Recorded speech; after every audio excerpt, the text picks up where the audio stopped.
नमस्कार, स्वागत है आप सभी का। एफएम न्यूज देख रहे हैं आप और आपके साथ मैं हूं नितीशा बंसल। चलिए शुरू करेंगे बड़ी खबरों का ये सिलसिला और इस बुलेटिन में हम रुख करेंगे 4 बड़ी खबरों का और विश्लेषण किया जाएगा इन 4 खबरों का विस्तार से। तो चलिए जानते हैं कौन सी हैं ये 4 बड़ी खबरें।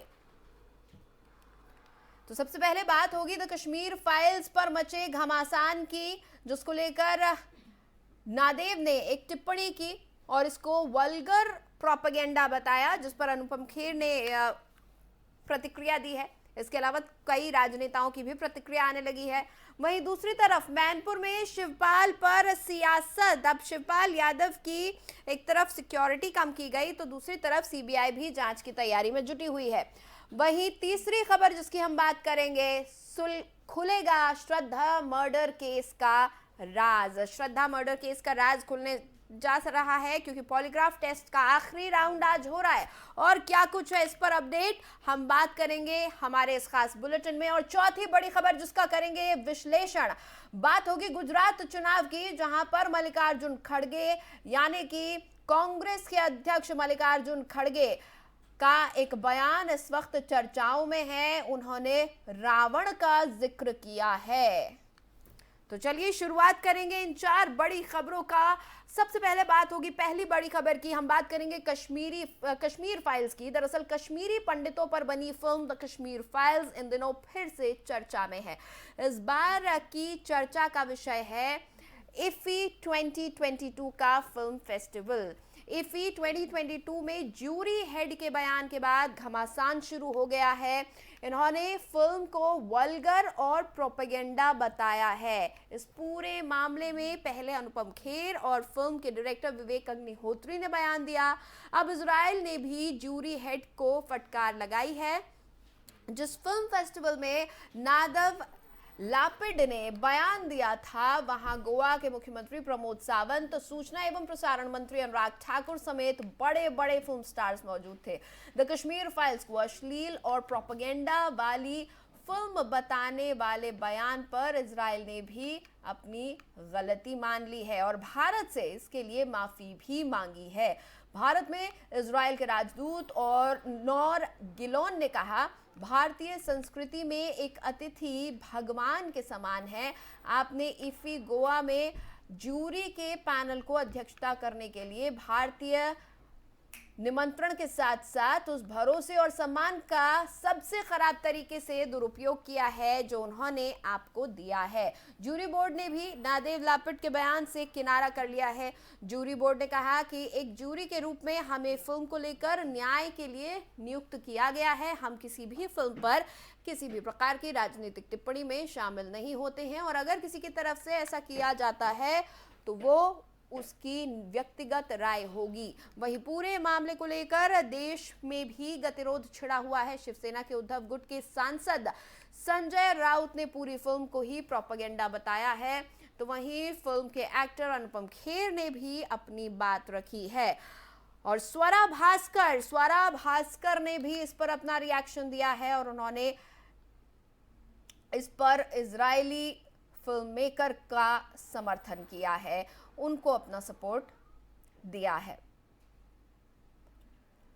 तो आपको बता दें कि इफी ज्यूरी ने कश्मीर फाइल्स को वल्गर बताया है और ज्यूरी हेड हैं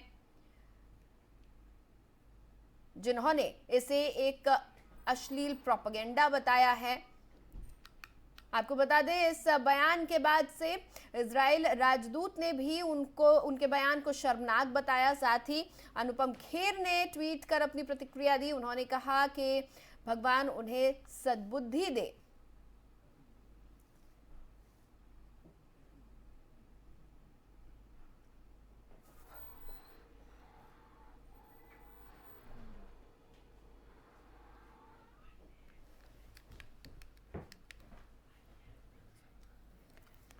और इस वक्त हमारे साथ रजा मुराद साहब जुड़े हुए हैं, उनसे हम बातचीत करेंगे।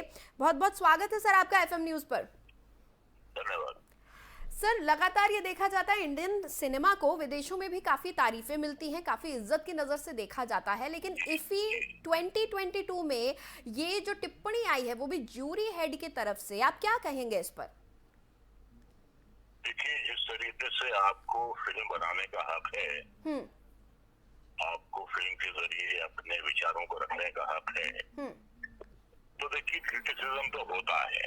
हम्म अभी जरूरी नहीं है कि 100% लोग आपकी फिल्म को पसंद करें या आपको पॉजिटिव कमेंट्स दें। जी और जो ये कमेंट देने वाले हैं, ये मिस्टर लेपिड हैं, ये इजरायली हैं हम्म और ये बहुत ही नोटेबल फिल्म मेकर है वहाँ के। हम्म यही वजह है कि उनको यूरी हेड बनाया गया है। हम्म मैं लेकिन ये साथ ही आपको बताना हाँ हाँ मैं आपको बताइए पहले ये बताना चाहता हूँ कि मैंने फिल्म नहीं देखी है, जी तो फिल्म की अच्छाई या बुराई पे मैं कोई टिप्पणी नहीं कर सकता। हम्म अब अगर उन्होंने फिल्म को क्रिटिसाइज किया है हम्म और जो शब्दों का जो उन्होंने प्रयोग किया है हम्म वो बहुत ही सर्फ शब्द है। हम्म वॉर मॉन्गिंग गार्बेज, यानी कि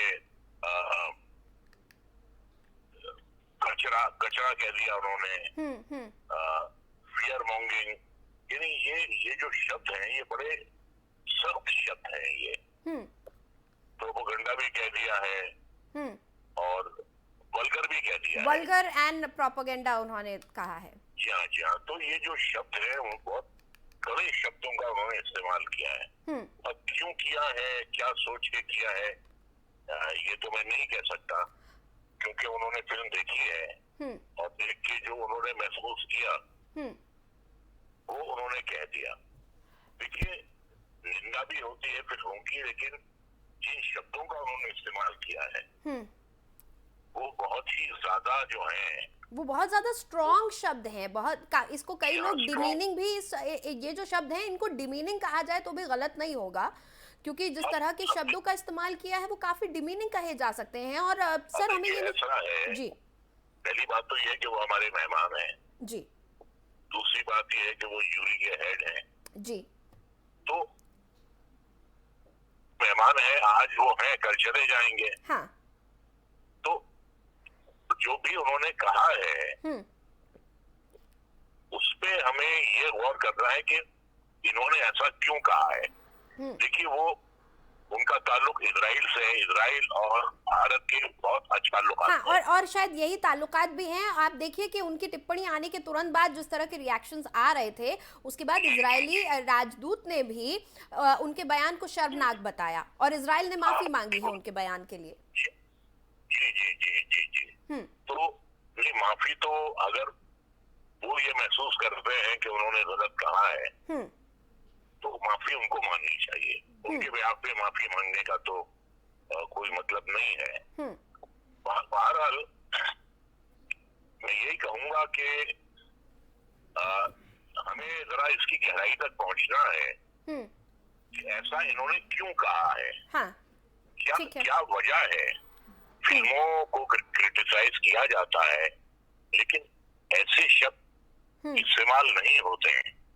अच्छा, ऐसा भी नहीं है कि भाई ये कोई यूएई का देश था या बांग्लादेश था या अफगानिस्तान था या पाकिस्तान था। हाँ। ये इजराइल के नागरिक हैं जी। तो ये भी नहीं कह सकते कि साहब ये वन साइडेड प्रोपेगेंडा इन्होंने किया। ऐसा भी नहीं कहा जा सकता कि भाई ये किसी ऐसे मुल्क के बाशिंदे हैं जो जिससे हमारे ताल्लुकात अच्छे नहीं है। हाँ, इजराइल से हमारे बहुत अच्छे ताल्लुकात हैं। तो ऐसे में एक ऐसे मुल्क का बाशिंदा जिससे हमारे ताल्लुकात इतने अच्छे हैं, इतना काबिल बंदा, अब वो ऐसी बात करता है तो वाकई ये बात जो है ये काबिले गौर है। But we should also not forget, रजा साहब, मुराद साहब, we should also not forget कि लापिद साहब के खुद अपने देश के साथ भी लव एंड हेट रिलेशनशिप्स रहे हैं। वो कई बार इस तरह की बातें करते हैं जो कि चर्चा का विषय बन जाता है। तो ये पहली बार नहीं है, लेकिन हाँ, एक फिल्म जिसको काफी सराहा गया, एक इंटरनेशनल फिल्म फेस्टिवल के ज्यूरी हेड की तरफ से ऐसी टिप्पणी आई है, तो इसको लेकर क्योंकि कश्मीर एक बहुत सेंसिटिव मुद्दा है तो देश भर में इसको लेकर बात होना लाजमी है। नहीं, मुझे ऐसा लगता है उन्होंने ये महसूस किया है कि ये फिल्म जो है ये प्रोपेगेंडे के लिए बनाई गई है। उन्होंने ऐसा महसूस किया है, उस पर ही उन्होंने ये टिप्पणी की है। ठीक है। कि ये प्रोपेगेंडा है, उसके तहत ये उन्होंने फिल्म बनाई है।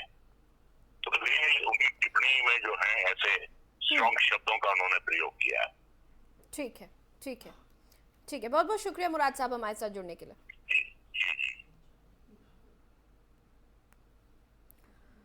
तो रजा मुराद साहब हमारे साथ जुड़े हुए थे, नोटेबल अभिनेता हैं। उनका ये कहना है कि उन्होंने शायद फिल्म को देखकर ऐसा महसूस किया, इसलिए उन्होंने इन शब्दों का इस्तेमाल किया। लेकिन जिन शब्दों का इस्तेमाल किया गया है, क्रिटिसिज्म अपनी जगह होती है, लेकिन जिन शब्दों का इस्तेमाल किया गया है उसके बाद सोचने की जरूरत है कि आखिर ऐसे शब्दों का इस्तेमाल क्यों किया गया।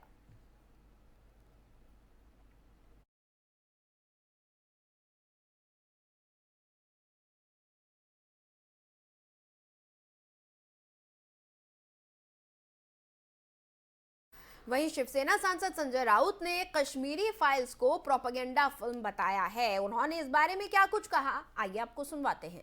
तो ये जो बात है कश्मीर फाइल्स के बारे में, ये सच है। अगर कोई व्यू ने कहा होगा, मैं तो अभी इतना ही देखता हूँ कि जिस तरह से प्रोपेगेंडा हुआ था एक पार्टी का और एक पार्टी के खिलाफ, उसके लिए फिल्म बनाई थी। और एक पूरी पार्टी, पूरी सरकार, जहाँ जहाँ बीजेपी की सरकार है, वो उस प्रचार में लगा है। लेकिन ये सिनेमा आने के बाद कश्मीर में सबसे ज़्यादा किलिंग्स हुई है पंडितों की। आपने देखा होगा, पंडितों को मारा गया, सुरक्षा कर्मियों को मारा गया। तब ये कश्मीर फाइल वाले कहाँ थे? ये आक्रोश तो कश्मीरी पंडितों के अनाथ बच्चे भी कर रहे थे। अब कहाँ गए कश्मीरी फाइल वाले? अब हमारी वेदना दिखाई। और कश्मीर फाइल्स में मुख्य भूमिका में नजर आने वाले अनुपम खेर ने फिल्म को लेकर बयान दिया है। उन्होंने कहा कि कुछ लोगों को सच्चाई नहीं पच पा रही है। दोस्तों, कुछ लोगों को सच जैसा है वैसा ही देखने और दिखाने की आदत नहीं होती। वो उस पर अपनी मनपसंद खुशबू, अपना मनपसंद जायका, अपने मनपसंद रंग लेप कर, सजा कर, संवार कर देखने के आदी होते हैं। कश्मीर का सच उन्हें पच नहीं रहा है और वो चाहते हैं कि उसे किसी अच्छे, रंगीन, खुशनुमा चश्मे से देखा और दिखाया जाए। चलिए अब बढ़ेंगे दूसरी बड़ी खबर की तरफ। मुख्यमंत्री योगी आदित्यनाथ ने सोमवार को मैनपुरी में आयोजित जनसभा में शिवपाल यादव पर तंज कसते हुए कहा कि उनकी स्थिति एक पेंडुलम जैसी है। बेचारे को पिछली बार कितना बेइज्जत करके भेजा था, कुर्सी तक नहीं मिली, उसके हैंडल में बैठना पड़ा था। पेंडुलम का कोई लक्ष्य नहीं होता, इस पर पलटवार करते हुए सपा अध्यक्ष अखिलेश यादव ने इसकी कड़ी आलोचना की है। उन्होंने कहा कि चाचा पेंडुलम नहीं है, वो ऐसा झूला झुलाएंगे पता नहीं चलेगा कहां गए। मुख्यमंत्री जी जान ही नहीं पा रहे हैं, वो चाचा को समझ ही नहीं पा रहे हैं। आपको बता दें कि अखिलेश यादव ने सोमवार रात को अपने ट्वीट में शिवपाल यादव की सुरक्षा कम करने को लेकर हमला बोला। सैफई कुनबे में चाचा भतीजे के एक होने के बीच जिस तरह से योगी सरकार ने शिवपाल यादव की सुरक्षा में कटौती की है, उसे लेकर समाजवादी पार्टी ने कड़ी नाराजगी जताते हुए फैसले पर विरोध जताया है।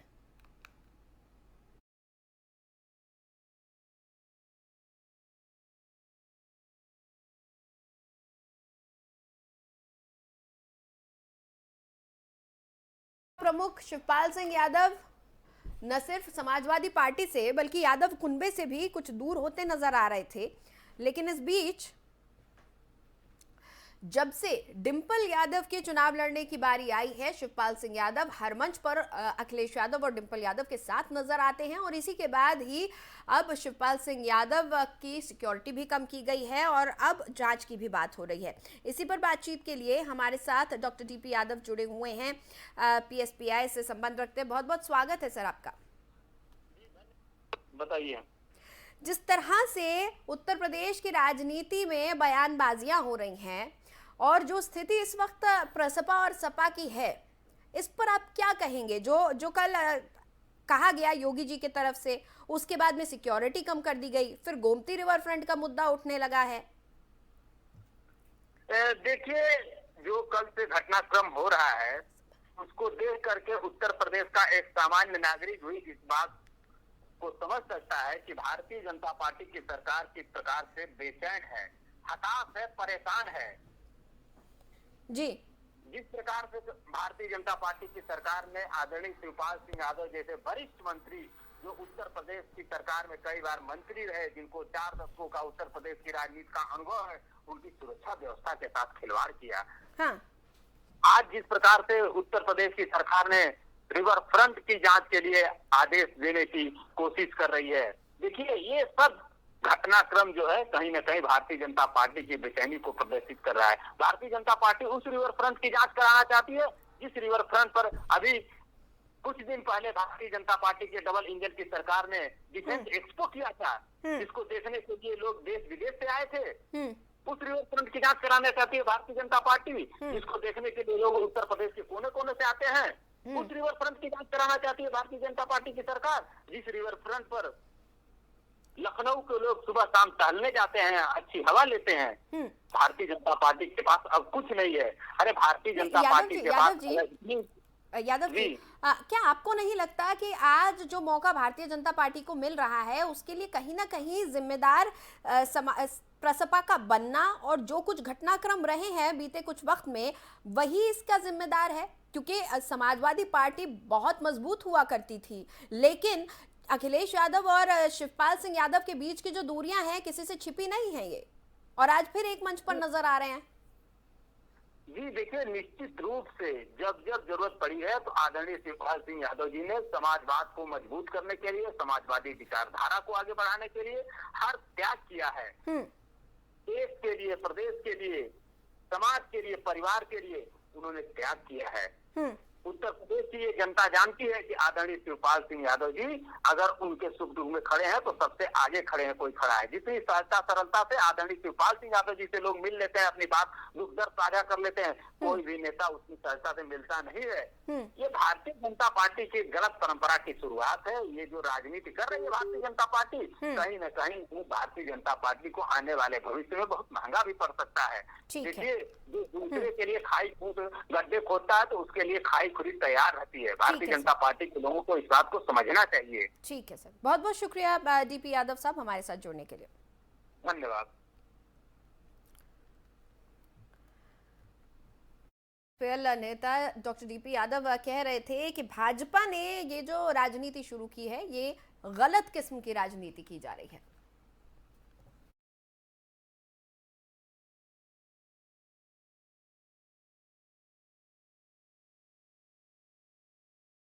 और अब बात करेंगे तीसरी बड़ी खबर की। श्रद्धा हत्याकांड के आरोपी आफताब का 1 दिसंबर को नार्को टेस्ट होगा। दिल्ली पुलिस को कोर्ट से इजाजत मिल गई है। दिल्ली पुलिस ने कोर्ट से 1 दिसंबर को नार्को टेस्ट कराने के लिए एप्लीकेशन लगाई थी। अभी तक नार्को टेस्ट के लिए 5 दिसंबर को करने की डेट फाइनल थी।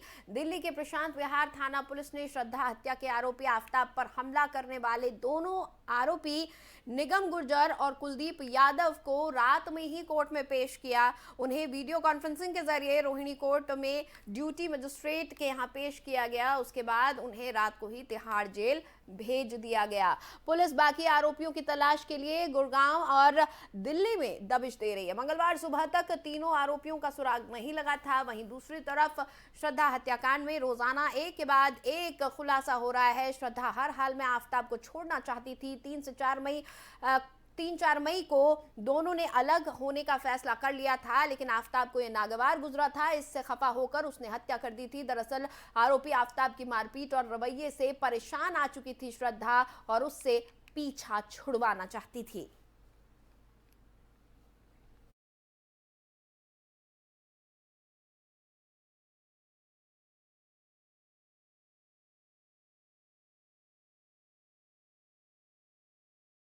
कि इस पूरे मामले में आज आफताब का आखिरी पॉलीग्राफी टेस्ट हो रहा है। आखिरी राउंड है आज पॉलीग्राफी टेस्ट का। कई खुलासे होने की आज उम्मीद है। वहीं दूसरी तरफ लगातार अब आफताब की सुरक्षा पर भी सवाल खड़े हो रहे हैं, क्योंकि बीती रात जिस तरह से पुलिस वैन पर हमला कर दिया गया, हथियारबंद लोग थे, हमलावरों के हाथों में तलवारें थीं और वो कह रहे थे कि आफताब के टुकड़े कर देंगे।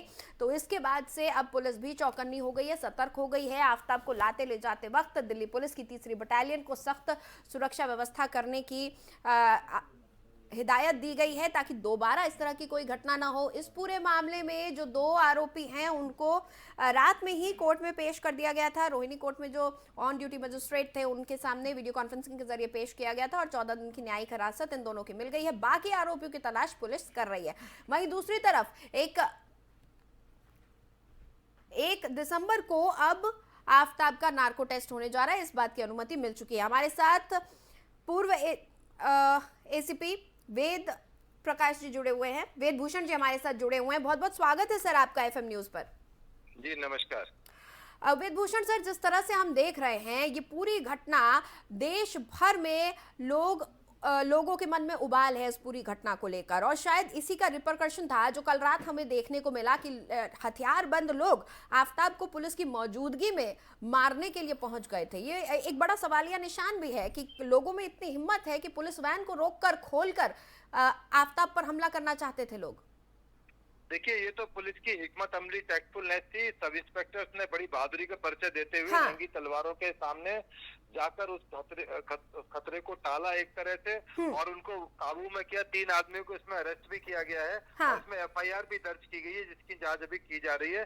परंतु चूंकि ये हिंदूवादी संगठन है, चूंकि लोगों को बहुत गुस्सा है कि चूंकि इसमें हिंदू मुस्लिम एंगल भी कनेक्टेड है कहीं ना कहीं से, तो वो तमाम बातें एक साथ इकट्ठा हो गई हैं। तो लोगों में आपने देखा दिल्ली के अंदर वकील जो कम्युनिटी है वो भी हड़ताल पे चले गए साकेत कोर्ट के कि हम इसके खिलाफ हैं, इसको फांसी की सजा होनी चाहिए। तो तमाम जो कम्युनिटीज हैं, तमाम चाहे वो हिंदू सेक्शंस हैं, चाहे वो एडवोकेसी है, पब्लिक के आम लोग हैं, उनके अंदर बहुत ज्यादा इस चीज को रोष है क्योंकि इन्वेस्टिगेशन जैसे जैसे बढ़ रही है, नए नए खुलासे हो रहे हैं। अब वो चाकू भी मिल चुका है जिससे उसको मारा गया था। तो नए नए उसकी जो अंगूठी थी लड़की की, उसने अपनी नई गर्लफ्रेंड को दे दी थी जब मारने के बाद में। तो ये बड़ी इसकी जो कहानी है बड़ी उलझती जा रही है। सारी बातें बड़ी नृशंसता बताती हैं, बड़ी घटियापन बताती हैं कि उसने अपनी जो प्रेमिका जिसके साथ 2 साल तक वो लिव में रहा और मारने के बाद उसकी अंगूठी उतार कर वो नई गर्लफ्रेंड को गिफ्ट कर दी, और जो कि बात क्लियर हो चुकी है, रिकवरी भी हो चुकी है। तो तमाम तभी तो इन तमाम चीजों को लेकर लोगों में बहुत ज्यादा रोष है। उसका नतीजा कल आपने देखा कि किस तरह से जेल वेन से जब उसको वापस लेके जा रहे थे टेस्ट के बाद में, पोलोग्राफी टेस्ट के बाद में, तो उसके ऊपर नंगी तलवारों से अटैक किया गया। ये तो पुलिस वालों की टैक्टफुलनेस थी कि उसको बचाकर निकालकर वो ले आने में कामयाब रहे और उसको तिहाड़ जेल पहुंचा दिया गया। तो ये पुलिस के लिए एक बहुत बड़ा चैलेंज था, परंतु दिल्ली पुलिस इस मामले में लेकिन लोगों की हिम्मत, लोगों ने जो ये दुस्साहस किया है, ये जो आरोपी गिरफ्तार किए गए हैं, ये जो इनका दुस्साहस है ये भी एक चिंता का विषय है कि लोगों में इस कदर अब आक्रोश बढ़ चुका है कि लोग पुलिस वैन पर भी हमला करने से गुरेज नहीं कर रहे हैं। पुलिस वैन पर अटैक नहीं किया था, उन्होंने आफताब पर अटैक किया था। आफताब उसी पुलिस वैन में था सर, आफताब उसी पुलिस वैन में था। पुलिस की मौजूदगी में लोगों में खौफ नहीं है, लोगों का गुस्सा इस कदर बढ़ चुका है कि अब वो पुलिस का खौफ नहीं खा रहे हैं।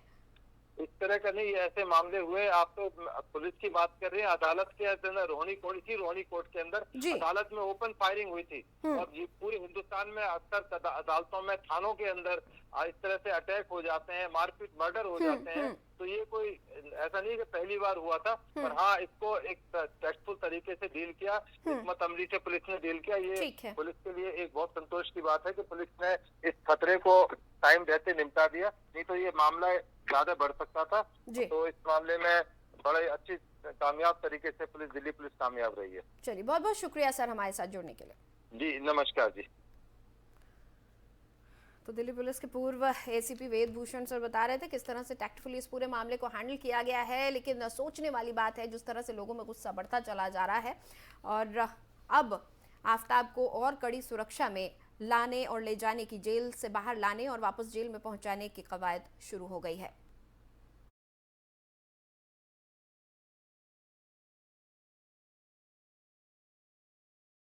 और चलिए अब बात करेंगे चौथी बड़ी खबर की। गुजरात में सियासी पारा चरम पर है। कांग्रेस और बीजेपी के बीच बयानबाजी खत्म होती नजर नहीं आ रही है। कांग्रेस अध्यक्ष मल्लिकार्जुन खड़गे लगातार पीएम मोदी पर तंज कस रहे हैं, वहीं बीजेपी भी इसका मुंह तोड़ जवाब दे रही है। खड़गे ने एक चुनावी रैली में मोदी की तुलना रावण से कर दी, तो बीजेपी ने इसे पार्टी की बौखलाहट बताया। अहमदाबाद के बेहरामपुरा में एक जनसभा में खड़गे ने हर चुनाव के लिए मोदी पर बहुत अधिक भरोसा करने के लिए भाजपा पर निशाना साधा। उन्होंने कहा कि हम आपका चेहरा निगम चुनाव, एमएलए चुनाव या सांसद चुनाव हर जगह देखते हैं, क्या आपके पास रावण की तरह 100 सिर हैं। अब इस बयान के बाद बीजेपी ने कड़ी नाराजगी जताई है। बीजेपी प्रवक्ता अमित मालवीय ने तीखी प्रतिक्रिया देते हुए कांग्रेस पार्टी पर प्रधानमंत्री का अपमान करने का आरोप लगाया है। उन्होंने कहा कि कांग्रेस के राष्ट्रीय अध्यक्ष मल्लिकार्जुन खड़गे गुजरात चुनाव की गर्मी नहीं झेल पा रहे हैं। इसी वजह से उन्होंने अपने शब्दों पर नियंत्रण खो दिया है और पीएम मोदी को रावण कहा। कांग्रेस लगातार गुजरात और उसके बेटे का अपमान इस टिप्पणी को कह रही है। मोदी को देखकर वोट दो। अब तुम्हारी सूरत कितनी बार बदला? कारपोरेशन में तुम्हारी सूरत देखना, एमएलए इलेक्शन में तुम्हारी सूरत देखना, एमपी इलेक्शन में भी तुम्हारी सूरत देखना, हर जगह कितने क्या आपके रावण के जैसा 100 मुख है क्या? तो ये था आज की 4 बड़ी खबरों का विश्लेषण। फिलहाल मुझे दें इजाजत। देश और दुनिया की तमाम खबरों के लिए आप बने रहिए एफएम न्यूज के साथ।